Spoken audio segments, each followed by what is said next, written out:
Bon, pardon, j'ai été interrompu. Donc, alors, oui, donc on était sur ce travail rythmique. Oui, donc juste une petite parenthèse, en fait, donc tout ça, ça rime à quoi en fait? C'est-à-dire que dès le déchiffrage, il faut essayer de créer ces espèces de points d'appui physiques qui vont laisser une trace, une empreinte dans votre mémoire, une empreinte digitale, certes, mais également corporelle, dans le sens où il y a toujours une interaction entre le corps et l'instrument, c'est évident. C'est-à-dire que c'est par la recherche du geste que vous effectuerez que vous allez trouver la sonorité qui convient à vos goûts, n'est-ce pas, à votre personnalité en quelque sorte, d'accord.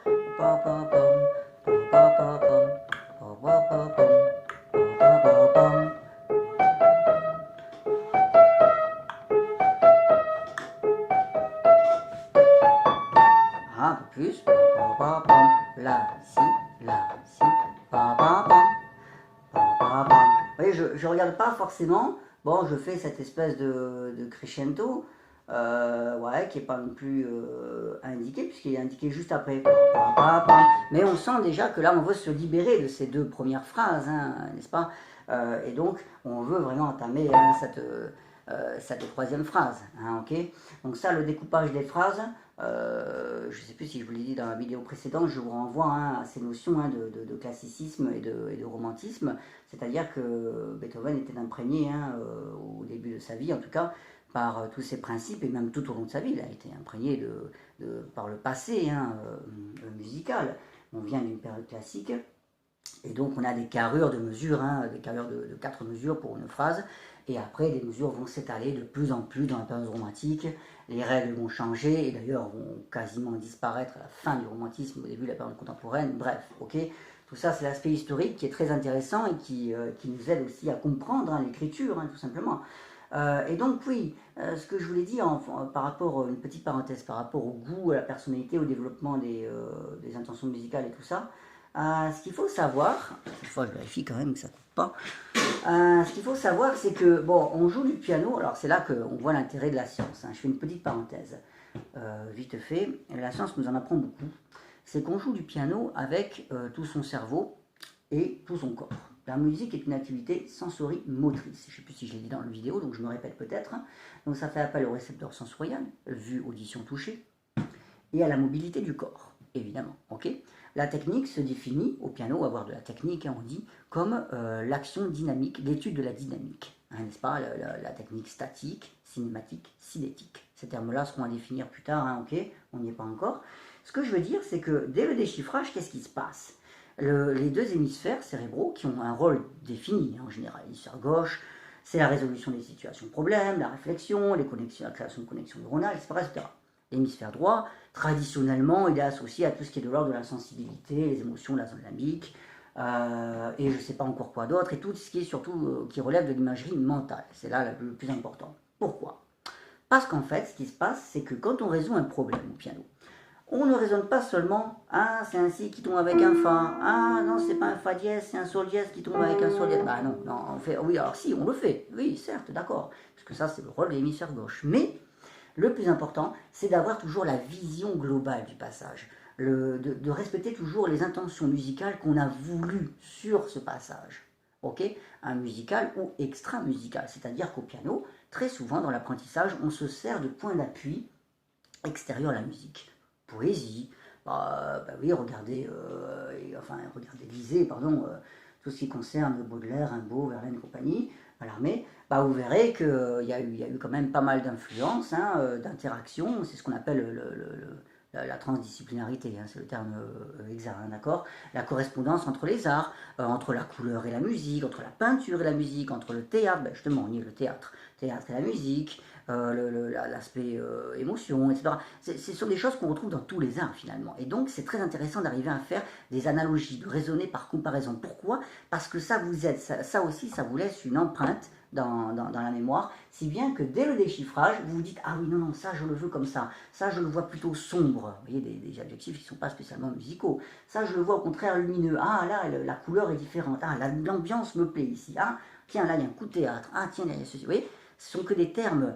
On pourrait faire des emprunts à la poésie aussi, on pourrait faire des emprunts à n'importe quel domaine finalement. D'ailleurs, entre parenthèses, Beethoven était toujours considéré comme un véritable architecte, tellement il structurait ses œuvres. Si vous voulez, on analysera, ça aussi c'est intéressant, de comprendre vraiment l'écriture du morceau, pourquoi il a écrit ce dièse à cet endroit-là, pourquoi ceci, pourquoi cela. Tout est étudié chez lui, attention, hein, c'est vraiment, c'est hyper précis, contrairement à d'autres, à d'autres compositeurs. Mais chez lui, c'était un bosseur incroyable, hein, c'était tout un personnage, hein, de toute façon. Bref.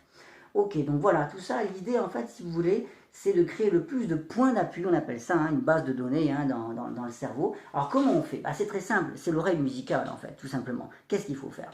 Ce que je peux vous conseiller hein, de faire, si vous avez un moment de libre, idéalement même tous les jours, si vous le pouvez, hein, d'accord? Écoutez ce morceau, voilà. Éventuellement, renseignez-vous aussi un petit peu hein, sur Beethoven, sur le personnage, ça aide hein, bien sûr, mais surtout, écoutez-le beaucoup. Alors, je vous donne deux interprètes que moi j'aime beaucoup, qui sont Wilhelm Kempff, K-E-M-P-F-F, pianiste allemand, Wilhelm, donc, hein, Guillaume en allemand, Wilhelm Kempff, et Vladimir Horowitz, H-O-R-O-W-I-T-Z, qui est celui que je préfère, hein, bien sûr, pour tout ce qu'il a pu interpréter. De toute façon, c'est un véritable sommet. Mais bon, bref, après, vous aurez peut-être plus d'affinité avec d'autres pianistes, et c'est normal, hein, puisqu'on est tous différents, c'est tout à fait normal. Donc bref, je vous conseille d'écouter ces deux-là, éventuellement d'autres si vous le voulez, mais surtout d'écouter. Vous faites de l'écoute, on appelle ça analytique. Vous prenez un crayon, vous prenez votre partition et vous notez le plus de choses possible. Pourquoi? Parce que l'écriture, pareil, ça vous laisse une empreinte, toujours. Le fait de dire les choses oralement, ok, c'est un fait. Le fait de les écrire, ça n'a plus rien à voir. Ouais. Et c'est très bon d'essayer d'écrire des adjectifs sur la partition. Vous voyez, ce que je vous disais, sombre, lumineux, je sais pas, relaxant, apaisant, une ambiance tendue, la tension, etc. etc. D'accord? Tout ce que vous voulez. Vous écoutez juste sur le début, à quoi ça peut vous faire penser. Allez, hop, vous écrivez quelque chose sur la partition. Moi, à l'époque, j'avais des partitions comme ça. Bon, là, je n'ai plus, là, c'est l'iPad hein, que j'ai, hein, d'accord? Mais sur mes propres partitions d'époque, je gribouillais comme un fou tout ce que je pouvais, tout ce qui me venait à l'esprit, en fait. Voilà, ça développe le monde imaginaire. Et c'est très bon parce que ça s'inscrit, en fait, si vous voulez. Si bien que quand vous déchiffrez, après, vous ne déchiffrez plus comme ça. Ah, bêtement, on va dire. Non, non, tout de suite vous dites, ah, attends, qu'est-ce que j'ai marqué là? Ah, j'ai marqué, le temps. Ah, ok. Ah, je sais pas, j'ai marqué relaxant. J'ai marqué tendu. Je sais pas, j'ai marqué noir. Noir. J'ai marqué, je sais pas, enfin bref, voilà, d'accord? Ok? Donc voilà ce qui est intéressant, c'est que tout de suite vous allez vous mettre dans le contexte. Et pourquoi? Parce que, encore une fois, je le répète, quand on résout un problème technique, on ne le résout pas seulement que par la réflexion ou l'activation de toutes ces connexions hein, dans l'hémisphère gauche. Non, c'est faux. C'est une grosse erreur qu'on retrouve chez beaucoup d'élèves et ça donne après l'arrivée. Ah, c'est bon, ouais. Ah, bien, j'ai bien fait mes mains ensemble, j'ai réussi à faire ça et ça, comme ça, là, et machin. Bah, oui, d'accord, oui, c'est vrai, on ne peut pas dire le contraire, hein, ok, d'accord. Mais disons qu'il n'y a pas, il y a tout le reste en fait qui manque. Donc, et tout ce reste, justement, c'est ce qui va être créé par votre oreille musicale, le fait de développer son oreille, hein, n'est-ce pas? Ne confondez pas oreille musicale et oreille absolue, ça n'a rien à voir. Tout le monde est capable d'avoir une oreille musicale par le développement de celle-ci, c'est-à-dire par l'écoute analytique, on appelle ça, comme je l'ai dit, c'est-à-dire noter un maximum le développement de l'imagination, etc. C'est ça qu'on appelle l'oreille musicale, ok? Ça se développe au fil de l'apprentissage, au fur et à mesure. Ce qu'on appelle l'oreille absolue, c'est détecté à l'âge de 3 ans, c'est génétique ou congénital, d'accord? Mais ça ne se développe pas, il faut le savoir. Hein, c'est une erreur que de dire on va développer cette oreille et on va atteindre l'oreille absolue. Non, c'est faux, vous ne l'aurez jamais. Moi non plus, je ne l'ai pas. Ça ne m'empêche pas que si vous faites ça, voilà, ben je sais ce que c'est comme note. Celle-là aussi, etc. D'accord? Je reconnais n'importe quelle note. Ça s'appelle l'oreille musicale, ok? Mais l'oreille absolue, pour vous donner un exemple, D'ailleurs, les bébés en souffrent beaucoup lorsqu'elle est détectée, parce qu'ils se disent, mais c'est pas possible, enfin, ils n'ont pas les mots pour le dire, mais je suis en train d'entendre à la fois ces trois personnes, je peux suivre parfaitement leur conversation, le bruit de l'oiseau, le klaxon, machin, tous les sons, en fait, leur arrivent en même temps. Donc, d'ailleurs, la plupart ont beaucoup de problèmes hein, avec l'oreille absolue. Ah, évidemment, chez les musiciens, c'est génial. Oui, bon, d'accord, ok, certes. Mais, dites-vous que ça concerne peut-être 0, je sais pas combien % de la population. Hein, d'accord. Donc voilà, ça c'est encore une parenthèse. Mais en tout cas, voilà, l'oreille musicale se travaille et elle va vous créer des points d'appui qui vont être essentiels après à la mise en place de toutes vos intuitions musicales dès le départ. Il ne faut pas attendre pour le faire. Voilà, bon, c'est une petite parenthèse. Ok, on revient sur notre travail rythmique. Allez, donc, on était comme ça. Allez, on va prendre la sol, fa, mi, la sol, mi, fa. Tiens, ré, la, ré, si, ce passage, d'accord. Donc, qu'est-ce que c'est? Donc, qu'est-ce qui nous intéresse? C'est le La et le Si bémol. Hop, et voilà. On fixe nos battements. Et maintenant, on va faire du remplissage. La, Ré, Si, La, Ré, Si, La et Si, La et Si. Le travail oral, comme ça, vous aidera énormément. Hein, beaucoup. Pourquoi? Parce que c'est toujours pareil, en fait, c'est les mêmes connexions qui travaillent, si vous voulez, lorsque ça a été prouvé, ça aussi, hein, lorsque vous prononcez des choses comme ça parfaitement à mesure, et lorsque les doigts les appliquent. Bah oui, parce qu'en fait, qu'est-ce qui se passe? La musique, c'est avant tout cérébral, il ne faut pas l'oublier. C'est certes une expérience physique, mais c'est beaucoup mental. C'est-à-dire que les doigts vont obéir à ce que vous aurez décidé. Si vous n'avez rien décidé là-haut, les doigts obéiront à rien du tout. Bah, c'est normal parce qu'il n'y a aucun signal qui fonctionne, d'accord? Donc ça aussi c'est intéressant. Il faut vraiment créer les choses mentalement, oralement, et les doigts vont l'appliquer. Hop, hop, hop, hop, hop, hop, hop. Et maintenant, je vais remplir avec le Ré, le pouce, à contre-temps. Ré, la, Ré, la, Ré, la, Ré, si, la, Ré, si. Voilà. Là, le corps éprouve la volonté vraiment de se libérer. Hop. Pam, pam, pam. Beaucoup plus qu'au début du morceau. Pam, pam, pam, pam, pam, pam, pam. Ré, c'est le Ré qui m'intéresse. Si, Ré. À contre-temps, le Si. Si. Pam, pam. Ok, le Sol tombe sur le temps et le Ré tombe sur le temps. Je vais les fixer. Ré, Sol. Et dans ma tête, j'imagine le reste. Si, Ré, Si, Sol. Si, Ré, Si, Sol. Si, Ré, Si, Sol. Si, Ré, Si, Sol. Pa, pa, pa, pam. Je dessine le geste. Pa, pa, pa, pam. Voilà encore un terme, hein, vous voyez, qui est emprunté à un autre domaine. Pa, pa, pa, pam. Je dessine. Ta, ta, ta, ta. C'est ce qu'on fait aussi souvent faire aux enfants. Hein. C'est un truc typique. On leur demande vraiment de dessiner, on prend une feuille et un crayon, voilà, et on commence à faire du dessin et on essaie de leur faire comprendre la fluidité en fait hein, du geste lorsque l'on dessine. Et peu importe, après ils peuvent dessiner ce qu'ils veulent, mais on joue un passage, ta ta ta ta, et eux en même temps, ils doivent démarrer en même temps, et ta ta ta ta, voilà, ils décident un aller, un retour comme ça, et ils font attention justement à la stabilité de leur geste. Voilà, ok, c'est un exemple juste, hein. Vous voyez encore un exemple transdisciplinaire, hein, l'influence d'un autre domaine sur la musique. Si, mi, là c'est le si bémol et le mi bécard qui vont intéresser. On est au niveau de l'enchaînement de la mesure 10. Si bémol et mi bécard sur la mesure 10. C'est eux qui m'intéressent. Pom, pom, pom, pom. Pom, pom, pom, pom, pom. Pom, pom, pom, pom, pom, pom, pom. Si, sol, mi, si et mi, si et mi. Hop. La, fa, la, fa, la, fa. Mi, la, mi, fa. Bon, ok, bon, tout ça c'est toujours pareil. On va venir à ce passage qui est plus intéressant. Allez, je prends à la fin de la mesure 13 quand on a Do, La, Do, Ré. Ok? Donc, on a toujours le même principe. La, Ré, La, Do, Ré. Do, La, Do, La, Do, La, Do, Ré. Là, voilà ce qui se passe. Quand on arrive à cette fin de mesure 14, voilà le placement des doigts, vous voyez? Là, d'un coup, le corps a anticipé. C'est-à-dire qu'on a le 2 et le 3 qui sont placés sur le Fa et sur le La, et le pouce est mis complètement sous la main pour pouvoir anticiper le Ré qui viendra au début de la mesure 15. Voilà une espèce de forme d'intelligence à développer dans vos mains, c'est-à-dire que les mains sont en avance par rapport au texte. Elles savent très bien la difficulté à affronter et donc elles s'y préparent. Ouais, ok. Sinon, bah, ça va donner ça. Et au dernier moment, le pouce qui est complètement en l'air, on ne sait pas pourquoi, très souvent chez les élèves, au dernier moment, il va faire un truc comme ça, et alors là, perte de temps, tension, etc. Ok, voilà.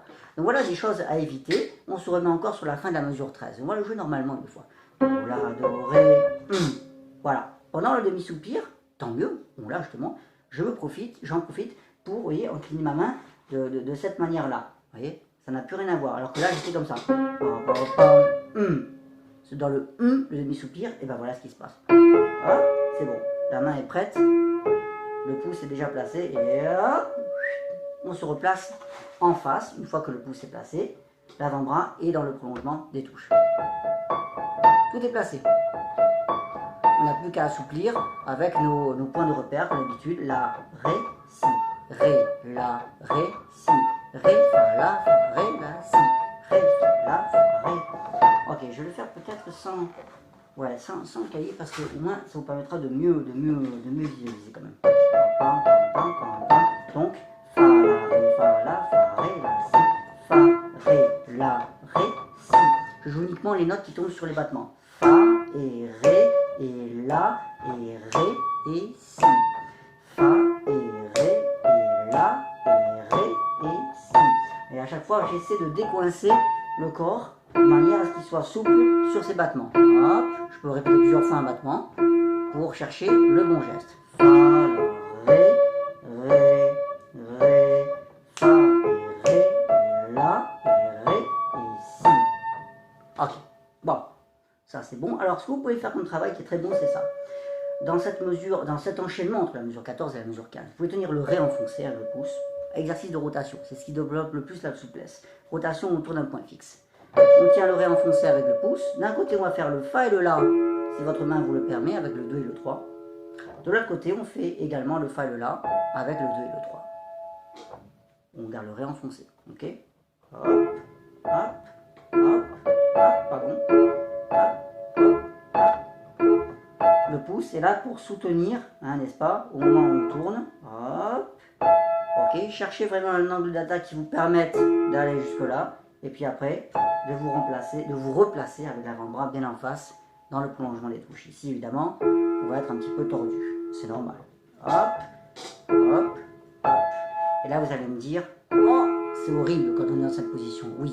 Alors là, on en arrive au principe de l'adaptation physiologique. C'est-à-dire que très souvent au piano, vous allez rencontrer des positions, si vraiment après vous poursuivez dans ce genre-là, dans cet apprentissage, et ben, vous retrouverez typiquement des positions comme ça, ou comme ça, ou ça, ou ça, ou ça, je sais pas, qui sont complètement antinaturelles et qui provoquent une certaine tension à ce niveau-là. Bah ça c'est une bonne tension dans le sens où le corps lui doit être détendu en fait, par-dessus, d'accord. C'est un angle d'attaque à trouver, un angle au niveau du corps, hein, un angle d'attaque. Donc là par exemple vous voyez le poignet est assez haut, la main est assez relevée et la tension elle est précisément à ce niveau-là, ok. Les doigts eux sont détendus, le reste du corps l'est aussi, le corps est incliné de la façon la plus parfaite, entre guillemets, possible pour que les doigts puissent jouer ce qu'il y a à jouer. Voilà, c'est toute une réflexion à avoir, ok, et toute une adaptation. L'idée, c'est d'une position inconfortable, créer une sensation de confort. Voilà, c'est toujours l'idée. Ça se fait, alors il y a une adaptation aussi musculaire, dans le sens où parfois la main n'a pas encore la musculature nécessaire, c'est tout à fait normal, et il y a toujours la souplesse du corps par-dessus, c'est bon, et c'est cet équilibre nul, cet équilibre, comme on dit, neutre, que l'on recherche, c'est-à-dire que la balance ne doit pas pencher plus en faveur de la souplesse que de la musculature de la main. Voilà, souplesse du corps, musculature de la main, voilà, ok, toujours. Ça doit être un équilibre neutre. S'il y a beaucoup trop de souplesse, ça donne de la sous-soupe. Aucun intérêt, d'accord? S'il y a beaucoup trop de musculation, bah, ça donne de la raideur, tout simplement. Et donc, ça n'a pas d'intérêt non plus, ok? C'est vraiment un mélange des deux.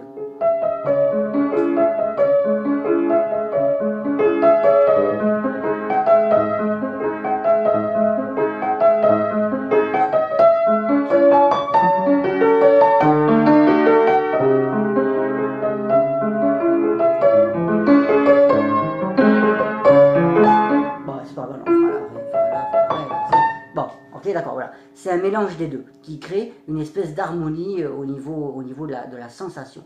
Hein, d'accord? Vous verrez qu'au fur et à mesure dans votre apprentissage, le mot vraiment à retenir, c'est ça, c'est une analyse de soi-même, de ses propres sensations pour comprendre ce qui va, ce qui ne va pas, ce qu'il faut améliorer et ce qu'il faut abandonner entre guillemets au niveau sensations, ce par quoi il faut les remplacer. Là on arrive encore une fois scientifiquement à un principe qui est connu, ce qu'on appelle l'inhibition cérébrale. Vous pouvez regarder, c'est un terme très connu, les enfants en font preuve hein, dès qu'ils apprennent à lire et à écrire.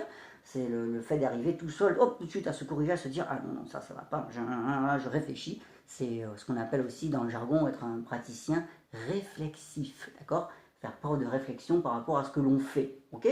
Bref, voilà, c'est tout plein de principes hein, que l'on met en place. Ok, donc ça c'est bon, cette histoire de rotation, hein, d'accord? Vous travaillerez ça, hop, voilà.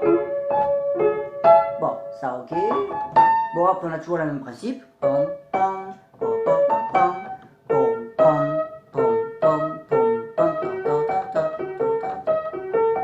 hein, d'accord? On a toujours nos points de repère hein, au niveau des battements. Pom, pom, et on remplit. Pom, pom, pom, ta, ta, ta, ta, ta, ta, ta, pom, pom, pom.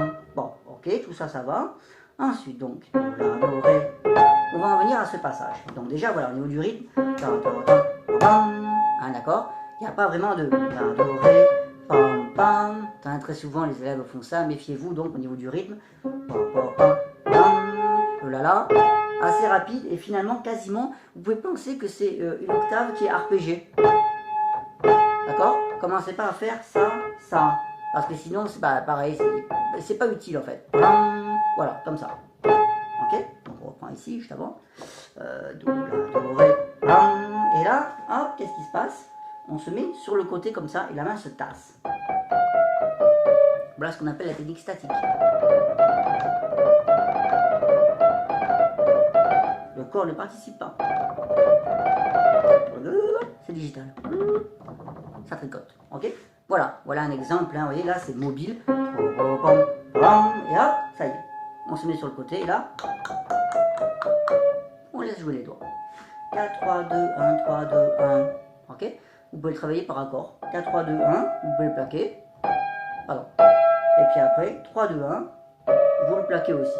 Mais de manière générale, le corps n'a pas bougé. Ok? L'avant-bras est en face des notes. On n'a pas fait ça, par exemple. Non, non, non. Alors, hop.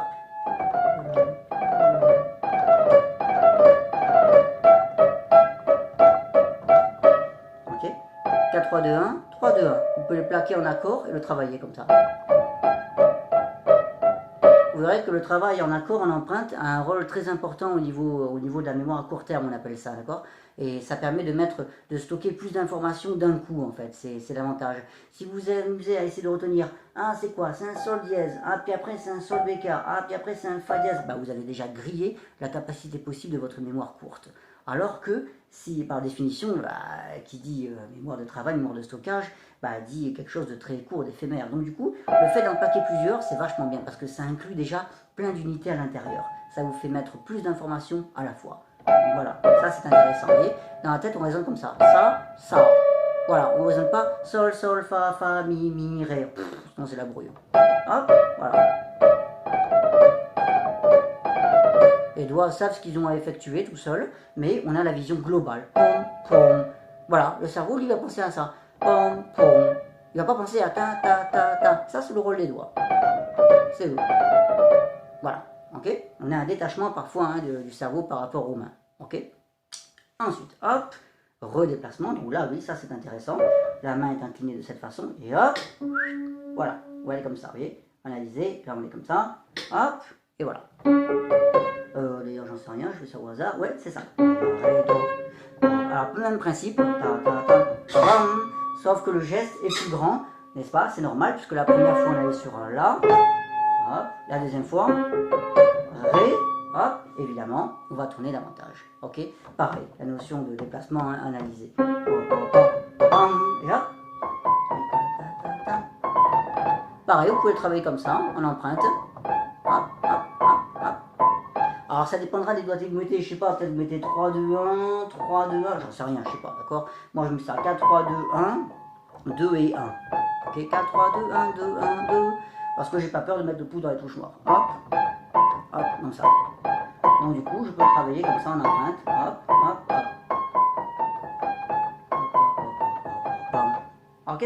Bon, d'accord. Ça, après, c'est toujours la même chose. Hop, vous travaillez toujours le point de repère. La, ré, do, la, do, la, ré, do, la, ré, do. Hop, pa, pa, pa, pam. On finit donc, pa, pa, pam. Ok? Bon, voilà, déjà jusque-là, ça déjà pas mal. Ok, la main gauche, c'est parti. Alors pareil, dès le début, on peut faire un petit peu de travail en rotation. On peut tenir le La enfoncé avec le 3. Je sais pas si c'est les doigts que vous mettez, j'espère en tout cas. 5, 3, 2, 1. Ok. Oui, donc le La, bah en plus ça tombe bien puisqu'il reste enfoncé cela, n'est-ce pas? Parce que c'est une croche pointée liée à une croche, d'accord? Donc elle reste enfoncée. Donc vous le tenez enfoncé cela. D'un côté, vous allez faire le Ré avec le 5e doigt. Et puis de l'autre côté, le Ré et le Fa avec le 2 et le 1. Alors pareil, là le cahier vous sera utile pour pas commencer à faire un coup de complètement comme ça. Ah, ok, ce qui sert à rien, c'est contre-productif, la main ne travaille pas. Là, la main travaille, dans le sens où elle est obligée de chercher un angle possible pour que ce soit jouable. Voilà, hop. Il y a une adaptation hein, au niveau physiologique, toujours. C'est ce qu'on recherche. Hop, hop, hop, hop. Donc voilà ce que vous pouvez faire déjà pour cette main gauche au début. Ok, ensuite, La, Do, Mi. Alors, ouais, ça c'est pas mal au niveau des doigtés. Après, je sais pas ce que vous mettez, je vois qu'ils mettent un 4. Donc, on va les écouter. Si on a ça avec le 4, donc, hop, hop, hop, hop. Voilà ce que ça va donner. En fait, il faut que quand vous jouez le 4, il se substitue en quelque sorte au pouce. C'est ce qui vous sert de point de repère physique qui vous permettra de ne pas regarder. Vous voyez, là, je fais exprès, hein, je ne regarde pas. Simplement, hop, le 4 prend la place du 1. Et pareil au retour, hop, si on veut le travailler en aller-retour. Ça, c'est dans le cas où on met un 4e doigt sur le La. Ok, si c'est le doigté que vous mettez. Voilà comment vous pouvez le travailler. Hop, voilà ce qui se passe, hein, vous voyez, hop, 4, 1, 4, 1, ça danse comme ça glisse, hop, sur le 4 et le 1, hop, hop, hop, hop, hop. C'est ce qui me sert d'attache, de point de repère physique. Hop, sans regarder. Ok, voilà. C'est d'ailleurs la méthode qu'emploient les non-voyants, hein, les aveugles hein, qui jouent du piano. C'est ce qu'on appelle la méthode par substitution. Okay, c'est comme ça qu'ils arrivent à connaître le clavier. Hop, 3 touches noires. Hop, 2 touches noires. Ok, là j'ai un Do, voilà, hop, Do, Do, et hop, je me déplace comme ça. Hop, Do, là c'est que des Do, je ne regarde pas. Mais je remplace avec des 5. Tiens, hop, Do dièse, donc de la Mi bémol, voilà. C'est le fait de sentir, ça c'est très important aussi, hein, de développer ces sensations. Donc bref, ça ok, si vous mettez un 4, si vous ne mettez pas un 4 et que vous mettez 5, 1, 3, 2, ce que moi je mets, vous pouvez travailler ça en tenant le pouce enfoncé sur le La. 5 d'un côté, Do dièse Mi, 3, 2 de l'autre. Voilà notre axe de rotation, hein. Hop, et autour donc, on travaille. Hop, hop, hop. Ça dépend quel doigté vous mettez, je ne sais pas, d'accord? Donc on prend les deux cas de figure. Ensuite, Sol, Ré, Sol, Mi, Si, Mi, Do, La, Do, Ré, La, Ré. Bon bah ça on peut le plaquer. Hop, hop, hop, hop. Oui pardon, hein, c'est un vieux piano, hein, il y a plein de petits trucs, vous verrez, hein, ça ne marche pas.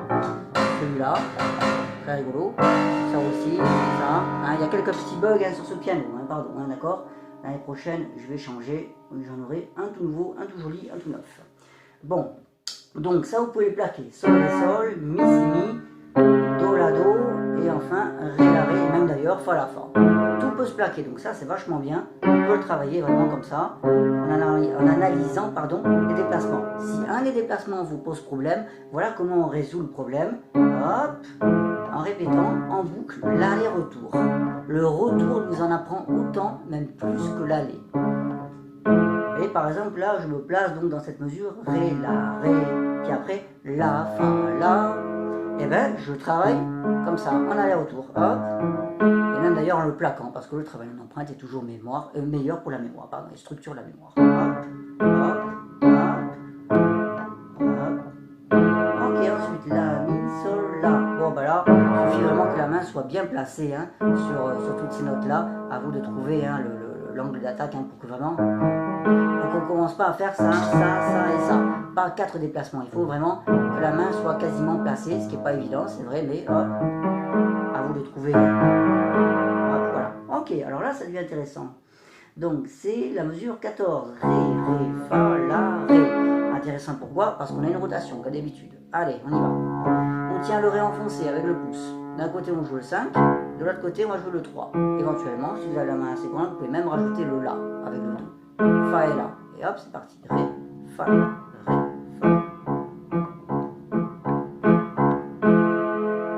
Maintenant, c'est ce Fa et La qu'on va tenir enfoncé, avec le 3 et le 2.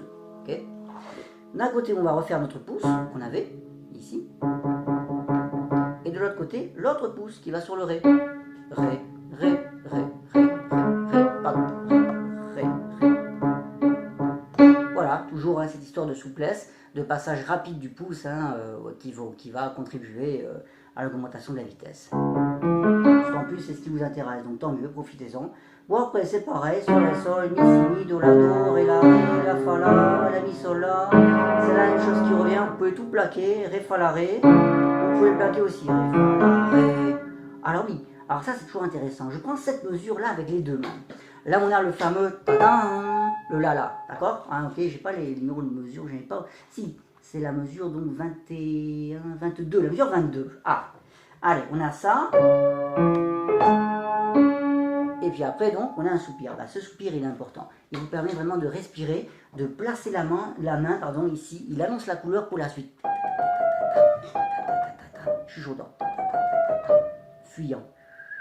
Des petits éléments comme ça hein, qui survolent l'eau. Hein, ok. Alors que là, on a vraiment un son qui est fort. Voilà. D'ailleurs, ici, moi, j'ai un sforzando. SF sur le La là-haut, ce qui veut dire que cela est assez fort, hein, il est plus fort. Sforzando donc en forçant le son, littéralement hein, en italien. Hop. Voilà le rôle des respirations. Un demi-soupir a une fonction toujours en musique. Bon, déjà, il faut lâcher la main, évidemment, hein, c'est indiqué. Mais surtout, là, pour le coup, il annonce vraiment la couleur. C'est intéressant.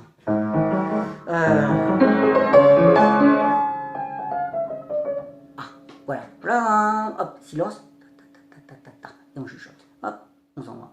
D'accord, la musique s'éloigne, on a un climat qui est plus lointain. Ouais, ok. Voilà un signe d'interprétation, vous voyez, une respiration. Je me souviens qu'un jour, j'avais participé à une masterclass avec Nikolai Lugansky, un très célèbre pianiste.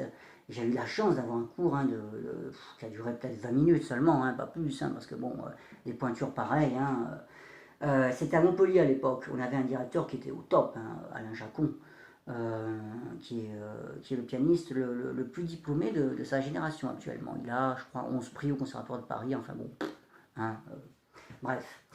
Et donc, il avait fait venir ce célèbre pianiste, hein, Nikolai Lugansky, et il m'avait donné un conseil, je me souviens, il m'avait dit, à l'époque je jouais une sonate de Beethoven, justement, celle-là... si bémol là, bon, je me souviens plus exactement des notes, mais bon, bref.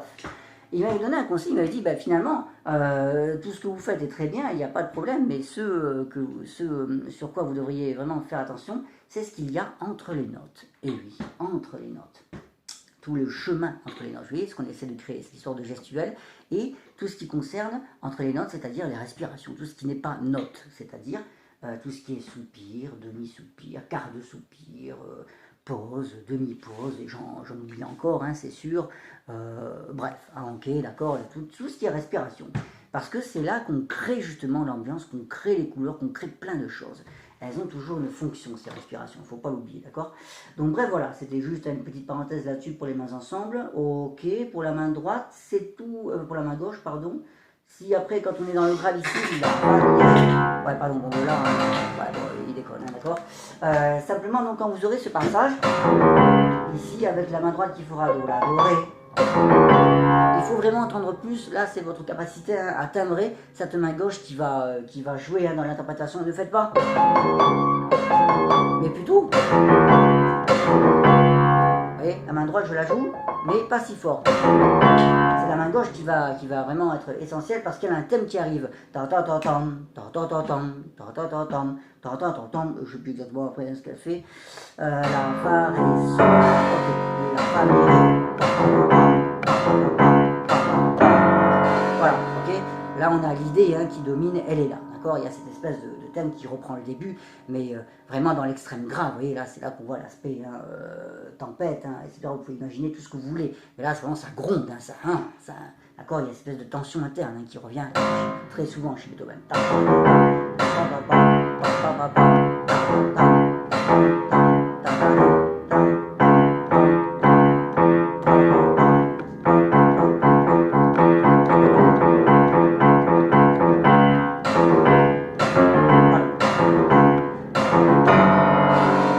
Un son vraiment bien présent et vraiment furieux en quelque sorte, hein, vraiment, ok.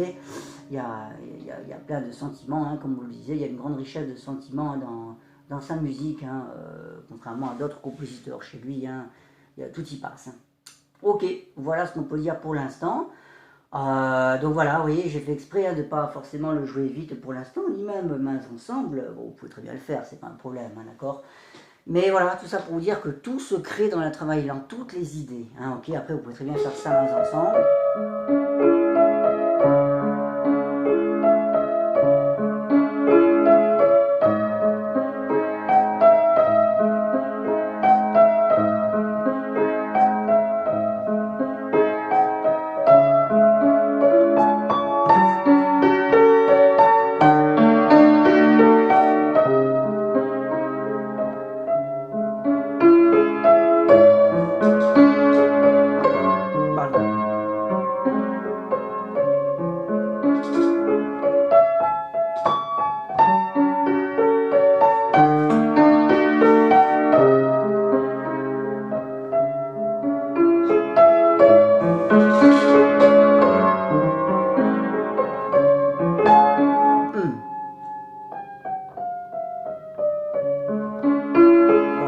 Je fais l'oreille, pardon, hop, il faut quand même que je reprenne la position pour faire n'importe quoi. Et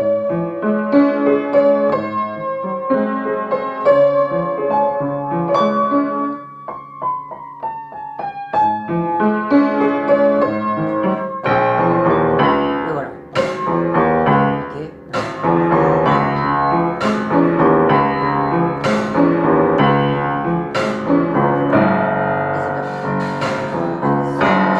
Ce thème qui arrive ici est très important hein, à gauche, ok, ça contraste beaucoup avec le début, hein, on a un son qui est beaucoup plus serein, beaucoup plus calme au début, même si ça s'anime un petit peu, hein, certes, mais là vraiment ça gronde, hein, ok d'accord, vous pouvez mettre tous les termes que vous voulez, tous les adjectifs, mais voilà, c'est très noir, très sombre ici, ok. Ici,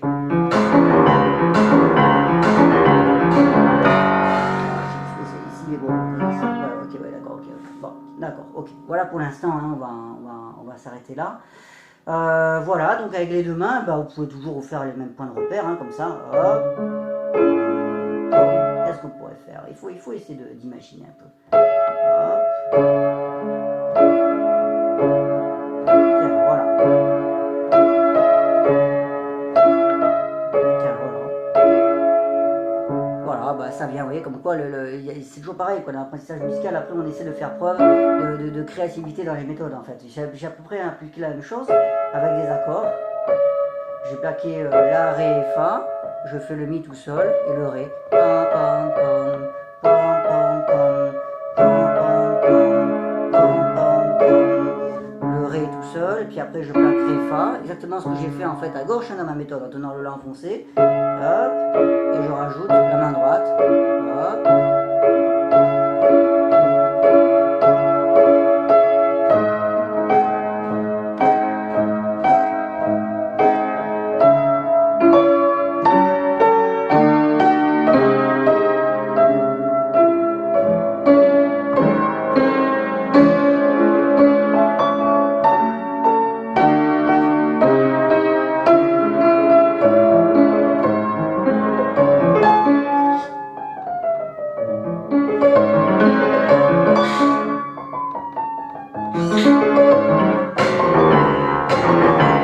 Vraiment rentrer dedans, hein. Pam, pam, pam, pam, pam, pam, pam. Là, je vous conseille vraiment de travailler ça avec beaucoup d'élan. Vous voyez, le corps vraiment balance.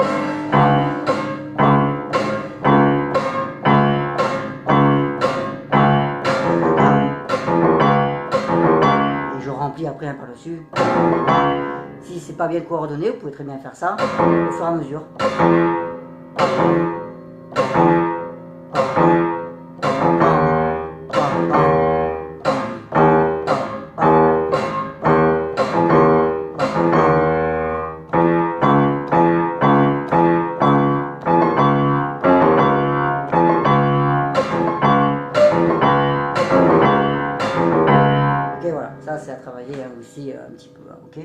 Voilà ce qu'on peut dire pour l'instant hein, pour ces débuts. Allez, bon courage.